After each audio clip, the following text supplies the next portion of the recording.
जय भीम, जय वंचित बहुजन आघाडी.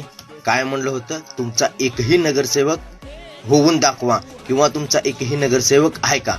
तर आता ऐका, गांड जाळून घेणाऱ्यांनो, महाराष्ट्रभरामध्ये वंचित बहुजन आघाडीचे भरपूर नगरसेवक आलेले आहेत आणि महाराष्ट्रामध्ये महानगरपालिका 23+ नगरसेवक आलेले आहेत आणि नगरपालिका नगर परिषद मिळून 100+ झालेले आहेत. तरी आता ऐकून घ्या, नेहमी सत्याचा विजय होतो. वंचित बहुजन आघाडी पूर्ण महाराष्ट्रामध्ये लढेल आणि कायम सत्यानं लढेल. आणि गांड जाळून घेणाऱ्यांना तुम्ही किती जर बैमानी केलो भीमाशी, तर एकनिष्ठ वंचित बहुजन आघाडी लढून कायम विजय सत्याचा होणार, संविधानाचा होणार आणि एकनिष्ठ जनताचा होणार. इथल्या पूर्ण वंचित बहुजन आघाडी, वंचित गोरगरीब दिनदुबळे कष्टकरी लोकांचा विजय होणार, हे तुम्ही लक्षात घ्या. आणि कायम वंचित बहुजन आघाडीच्या सोबत राहा, कायम पाठिंबा द्या.